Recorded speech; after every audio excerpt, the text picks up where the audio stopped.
Welcome to Sacrilegious Discourse. I'm husband. And I'm wife. Together, we're reading the Bible for the very first time. We grew up without religion and wanted to know what all the fuss was about. Well, what have we learned so far? That God is a dick, and apparently some people believe in talking donkeys? We're not trying to pass ourselves off as experts. Nope, we're just reading the Bible for the first time and giving our first take reaction. If you'd like to join us in this venture, you might consider starting at episode 1. Otherwise, jump in wherever you like. All right, let's go read the Bible. Yeah, let's get to it. Husband! Wife! Do you know what we're doing right now, today, this very second? Well, technically, it is still Saturday as we're recording this. It's actually Sunday. Oh, yeah. Time. No, Sunday. Sorry. That's right. We pushed it back because things. Mm-hmm. And so, but it's the day. It's the correct day that we are planning on doing it this week, but not normally. Right. And so it's we're still still almost correct with regard to this week's podcast time frame, which means that today we're still doing Q&A, not on Saturday, barely on Sunday too. Yeah, that's the one. We're doing our Q&A. So what are we Q&Aing today? We're going to talk about salt on babies. Salt on babies, huh? I always put salt on my babies before I eat them. Salty babies are delicious. I see.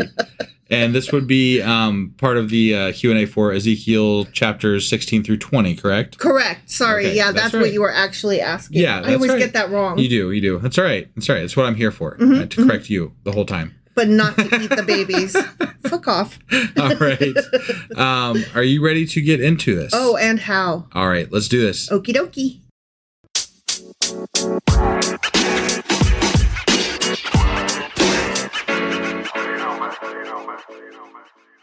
All right, so do you remember this verse in chapter 16 of Ezekiel, yeah.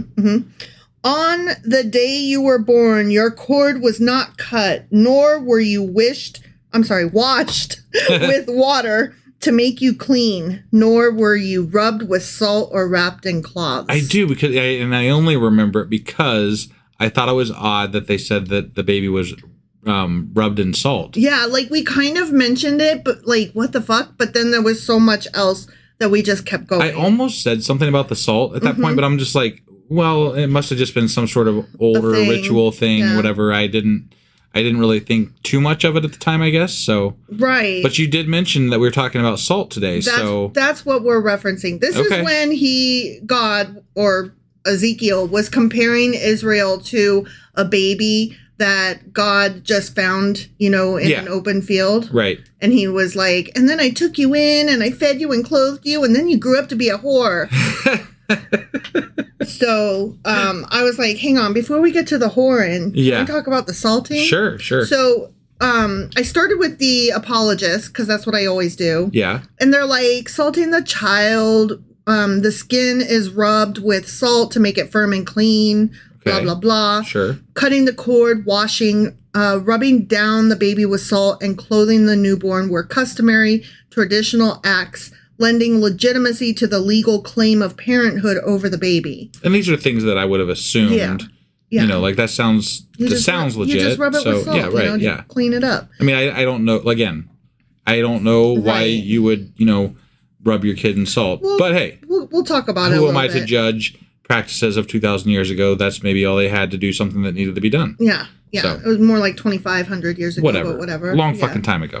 In the neglect and abandonment of the infant, the parent legally relinquished all rights and responsibilities for the child. So wait, if you didn't rub your baby with salt, you lost your kid? It wasn't just rubbing it with salt. It was and washing it and clothing it, and doing all the things you're supposed to do when your baby is born. So what? Then they just abandon, then relinquishing claims to the kid means what? Like, does it go up for ritual sacrifice at that point? Does it? Yes, sometimes. Sometimes if a family had too many kids and couldn't afford it, they would relinquish their rights to it. They might either offer it up for sacrifice, or they might leave it out in the woods. Or if it was born with a deformity, that means the devil got into it and they're like, fuck this child. Got it. So, yeah, they weren't like real... So maybe sometimes people on purpose didn't perform the rites because they didn't want a deformed baby or something, I would imagine. Yeah, exactly. That's kind of not cool. So they would, either give it up and not do all the things and just leave it. Okay. Or they would sacrifice it or whatever. Okay. Yeah. All right. Yeah. So... many societies today still practice traditional methods to protect babies from magic, witchcraft, or the evil eye. And one of those practices is rubbing the baby down with salt. Yeah.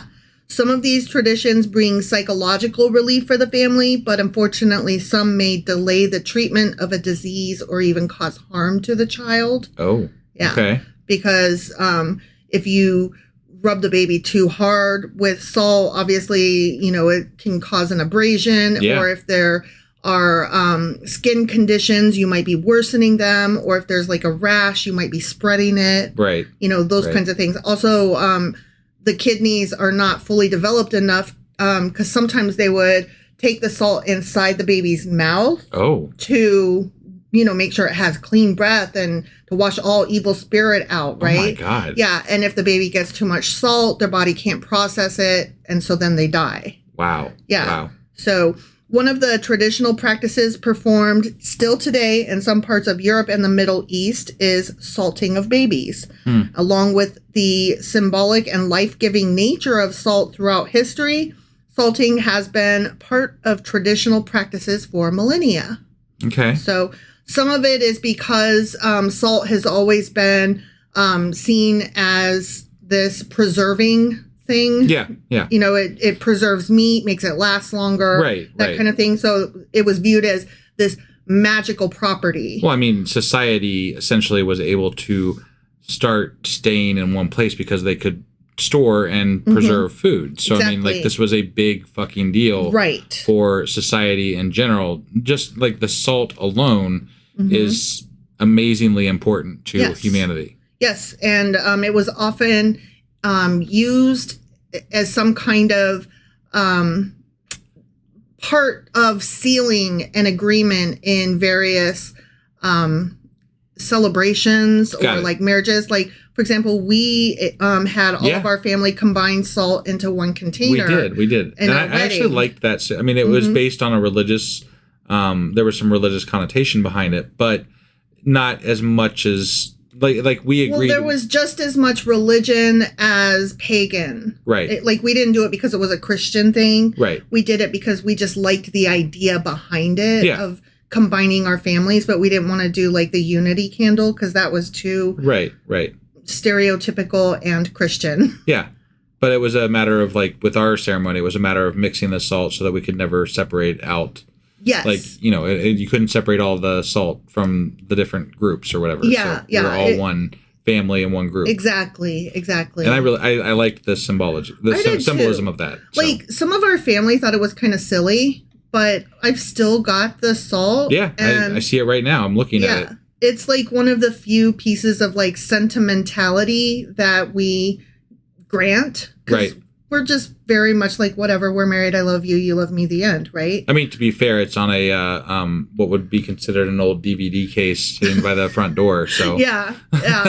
Inside one of those like treasure chests that you get from Michael's. right. That I think my brother-in-law like painted silver or something. Yeah. So I mean, it's more goofy than anything, but it means a lot to us. Yeah. So it's just fun. And it does. I think the story and the symbolism more than anything means something to us. That's all. Yeah. So, yeah. That's true.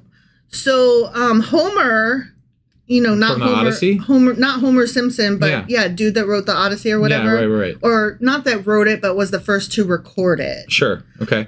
He said that salt was a sacred substance, and Plato described it as a dear substance of the gods. So I mentioned those just to kind of bring home the fact that it's not just that we think that it's been highly revered throughout history. Right. It actually is recorded historically as being revered. Right.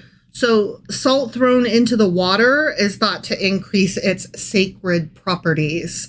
So also, like, even still today, a lot of times if people move into a new house, they'll be gifted salt to throw over the threshold, and that's supposed to grant them luck or something like that. Right. Luck or prosperity, or to block out evil spirits. Or, I mean, even in like the show Supernatural, they would draw circles of salt to keep the ghosts out. You know, like it's just always been a thing. And I know there's an old wives' tale or whatever, an old superstition where if you spill salt, you have to like throw some over your shoulder or something like that. Yeah, I don't know what that's all about. I wish I had thought to look that up. Like, what is that about? But maybe we'll talk about that another time. But there's a lot with regard to salt in our collective history of human beings. You know, like it's definitely present. Because it is an abrasive too, it is good for cleaning. Like if you have like one of those skillets that you're not supposed to like toss in the cast iron skillets. Yeah, the cast iron skillets, you can actually wash it using salt. Yeah, one it's suggested that you do that because like that actually preserves a lot of the,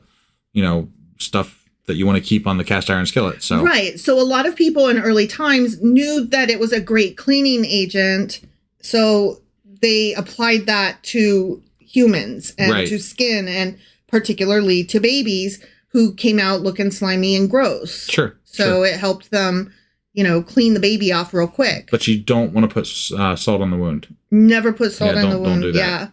So salting is performed as part of rituals of redemption. In the Bible, scrubbing with salt was among the practices recorded immediately after the birth of a baby. Okay. Which kind of what I just said. Yeah. This practice is maintained today among some Jewish communities, as well as in Syria, Palestine, Jordan, Qatar, North Arabia, Western Iran, and Turkey. It is spread to some parts of the Balkans and Greece through the influence of the Turks.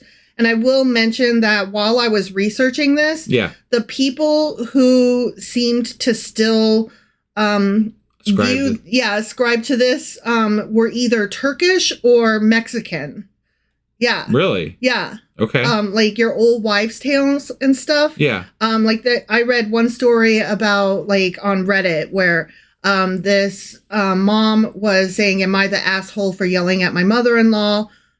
Because we had told her we don't ascribe to such nonsense, but then the baby was having a sick tummy, and so one day when the old mom was babysitting, like the grandma was babysitting, she rubbed the baby's belly with salt and olive oil. And like the mom was like, it's not that what she did was harmful to the baby. I'm sure it, you know, was nothing, but it was the fact that she did it even though we had explicitly said don't do it. We don't want to rub our baby with salt, thank you. So anyway, that's irrelevant. My point is that this was a Mexican family, and I saw lots of stories of Mexican old women doing these old wives' tales, as well as Turkish families that still ascribe to these. So I just thought it was interesting when you're kind of breaking down where these stories have gone. Older cultures, it seems like. That's where it kind of resides still, is what it sounds like to me. Yeah. So. The old wives' tales are still alive and well. Yeah. Immediately after birth in these stories, the baby is salted to prevent a bad smell, to prevent sweating and rashes, and to ensure a nice, smooth, puffy body. Salting babies is also thought to bring abundance and blessings to the newborn, as well as to ward off arrogance. Don't be arrogant. So your mom should have washed you in salt. Oh, I see. Yeah, okay. I liked that. Yeah, right. Yeah, you need to wash up with some salt. Right, yeah. You're a little arrogant sometimes. I am. But, you know, I love you. Sprinkling the newborn with salt as a ritual signifies integrity, purity, and dedication. This is patterned after salted offerings made to God. I didn't even know there were salted offerings made to God. A lot of the peace offerings and the other, I forget, the sin offerings. I remember those. I just don't remember them mentioning salt as part of that practice, I guess. So, man, I just probably am not remembering correctly. But I don't specifically remember, but it goes along with the same thing. Sure. So, although there are cultural differences, salting may be performed on the 3rd, 4th, 7th, 20th, and 40th days after birth. Okay. So, Sometimes you just do a one and done, but then in some cultures, or even from family to family in the same culture, it might differ. Yeah. You might come back on these other days to do it again, to re-up. Make sure it takes. Yeah. All right. Or it may be like you only do it on the 7th day or whatever. Like these are all the various days. Sure. Some only and some more than once. Different groups have different rituals. Right. And again, it's not just the different cultures. It can be different from house to house in the same culture. Right. They can't even agree on like what and where and how much. Yeah. So this practice is performed by scrubbing the baby's whole body with salt, especially the neck, armpit, perineum, feet, palms, and inside of the mouth. So, all the places you might stink most. Yeah. And not good, Right. It may be performed by washing the newborn baby's body with fine salt alone or with salty water, which salty water might be a little bit better, but still let's not. Right. And a lot of times honey and sugar may also be added to salt to be applied to certain parts of the body. Interesting. And I'm like, but that's so sticky though. Right. Yeah, that seems to be counterproductive, but hey, whatever. Although honey is renowned for having a lot of healing qualities to it. So I don't know. Anyway, current findings indicate there is a good reason that such a procedure is not advised and practiced today. And medical professionals caution that parents, grandparents, and caregivers need to be extremely wary of salting an infant. I would imagine. Even small amounts of salt can be dangerous for babies' kidneys and organs, which are not equipped to handle more than what is found in their mother's milk, which that tracks. Yeah. However well-intentioned, salt applied to an infant's skin and in its mouth can be harmful or worse, fatal. Wow. Yeah. After a number of babies had been admitted into Jordan Hospital with symptoms of hypernatremia, which is too much salt, 4 doctors in the neonatal ICU published a 2012 report called Salting Newborns, Pickling Them or Killing Them, a practice that should be stopped. Yeah. Okay. Yeah. And what's really interesting is I read some of the report, and they interviewed a bunch of moms on the maternity ward, like 112 of them. Yeah. And it must have just been the area had a lot of these older cultures. Yeah. Because a large portion of them either were into salting their babies or had been told by their moms that they should salt the babies. Yeah. Or their grandmothers had instructed them, so they knew about it, but weren't really one way or the other about it. But like, it was prevalent. The knowledge of it, at least, was prevalent. Sure. And then a lot of them, the doctors, since they found that it was so prevalent, they created pamphlets to pass out to these people to explain the harms and to discourage them from doing it. Yeah. But I mean, it strikes me that the medical profession in general throughout history has been put in a very interesting place in society with regard to teaching people the harm of their traditional practices. Well, right? It is hard. It is a difficult position because for the longest time, it was the religious community that was doing the medical care. Yeah, no, I'm saying I empathize with the medical practitioners because they really are in a tough spot having to teach people, essentially having a theological discussion with people before you start treating, Right. They're like, thanks for all that you've done for centuries, but we'll take it from here. Right. And like the older cultures are like, I'm sorry, excuse you. And typically it's a man, and medical care always fell to women. So a lot of time women in these older cultures are like, I hear you mansplaining, but you don't fucking know what you're talking about. Sure. Which kind of gets into like the whole witchcraft. And, as men became more into taking over the medical care, they didn't like when women were still practicing. And so they accused them of witchcraft when all they were doing was trying to continue their medical care that they knew. Right. Yeah. So it's just interesting. The whole, like you brought up, the religious versus science and how they haven't always been on the same side. And sometimes they were switched from where they are today. Right. And I guess the part that that I find interesting is just the direct confrontation that is forced because of science is butting up against tradition right here, right there in that medical treatment facility, right? Yes. Like you literally have the scientist and the patient. And the patient is saying, I want to do things this way. The doctor, the scientist is saying, no, that's not correct. Like there's literally a theological divide, one person to the next, which you don't find that in many other areas in society. I mean, it wasn't so long ago that nurse, I can't remember how long ago, but it was only a few hundred years ago, that the nurse involved in this, and I think it was like during the Civil War or something, was like, you're carrying germs, sir doctor, from one patient to the next. Right. I think maybe we need to wash our hands between patients. Yeah. And she was like laughed out. Right. Until like some other doctor took up her cause and was like, actually. Right. Yeah. Yeah. So, I mean, that wasn't that long ago. Yeah. So no, it wasn't. It's very interesting. Yeah. No, it's one of the reasons I love science, because it's constantly evolving from, practices that are archaic and harmful. Even in itself. Yeah. Harmful even in its own community. Right. Yeah, definitely.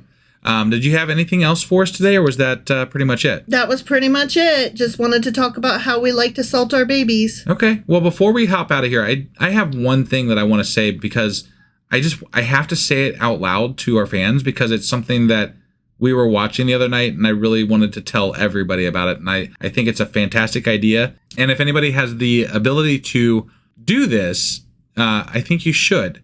So you all know that we love Star Trek. We do. Yeah. We do. So we were watching Voyager, and it was the end of a season going into the beginning of a new season. And there was this was going into season 4. Yeah. Okay. There you go.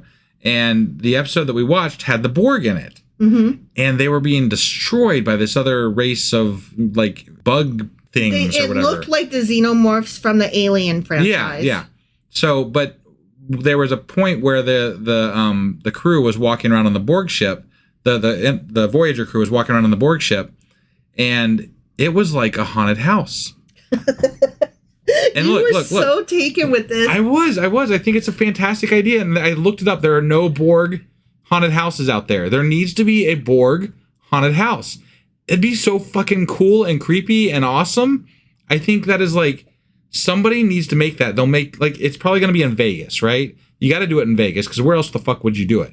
Right. I just can't imagine anywhere else you would do it. But like a Borg haunted house, it needs to be a thing. There used to be an Enterprise in Vegas. There did. And I'm very disappointed that you never took me there before it I'm very sorry. Because we were going to go repeat our vows there. If somebody builds a Borg haunted house for us because of what we're saying, I will fucking go to that Borg haunted house wherever the fuck it is. Okay? But I need somebody to make it, and it needs to happen, in my lifetime, and that would be amazing. Now, see, what I thought you were going to bring up with regard to the Star Trek thing was the fact that in this episode, we were introduced to 7 of 9. We were. And we only recently finished watching The Next Generation before we started watching Deep Space Nine and Voyager in conjunction with each other. Right. And we both swear, both from our childhoods as well as from our recent viewing, that 7 of 9 was fucking introduced in The Next Generation. Right. And but it's not. They she's weren't. Not. Yeah. She wasn't even on the show. Yeah. And we're like, but I don't understand. Right. When you told me, because we saw that she was going to be in this episode, and I was like, how does that work? Right. That was the first thing that came to my mind. I'm like, how does that timeline? Why did she get recaptured by the Borg or something? And like, neither of us were questioning each other. But then you went and looked it up, and she was never in Star Trek Next Generation. I'm like, that can't be true. That can't be true. Like, we're in an alternate timeline right now. Because here's the thing. It's like the Berenstain Bears. It's like the Mandela effect. It's the Mandela effect. Yeah. Because we both specifically remember a conversation that we had during our recent watching of Next Generation, where I said, I thought she was on this a lot longer. I thought she was a regular character. Right. And then I was like, I looked it up, and she does become a regular character on Voyager, which I didn't know. I can literally see her standing in Lieutenant Yar's spot doing the security job. Like, I swear that's where she was. I don't know about that. I don't remember that. I visualized that in my mind. Like, I feel like that was her position. And I swear I remember her standing, like, I have images in my head of Seven of Nine standing on the fucking bridge of the Enterprise. And here's something else. Neither of us really watched Voyager much at all when we were kids. That was like, I was graduated and I didn't watch much Star Trek at that point. And I was already like in the Army and out on my own by then, like probably without even a TV. But both you and I have a very strong impression of Seven of Nine. Right. So where did that come from? I have no idea. And that she was a regular character. Right. I don't understand. Yeah, no, it blows me away. Baffled. Blows me away. Mm-hmm. Like I would have sworn that she was Star Trek Next Generation. And she wasn't. She wasn't. At all. Not even as a guest. So why do I remember this conversation that we just had? I don't know. Weird. But it was really weird. And that's where I thought you were going with Star Trek, not the Borg haunted house, but the Seven of Nine mystery. Yeah, that was definitely a weird. Yeah.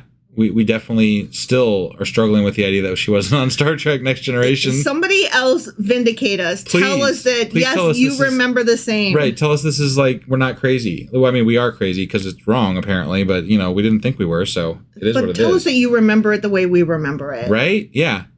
Anyway, there's our Star Trek update for the month. Yeah. But I had to get that out because it was just like, it would.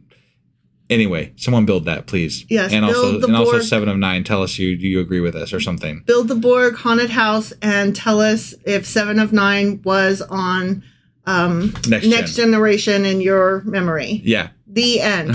Right. All right. That was our Q&A for today for Ezekiel chapters 16 through 20. Indeed. And I'll be getting out the weekly wrap up here in just a few minutes after we get done with this, and then we will be back tomorrow. Tomorrow. Well. In the morning. By the time you get this, maybe today. Mm-hmm. Whatever. We'll be back as soon as this episode's over doing our... Ezekiel Chapter 21. That's right. All right. We'll see you guys then. Bye!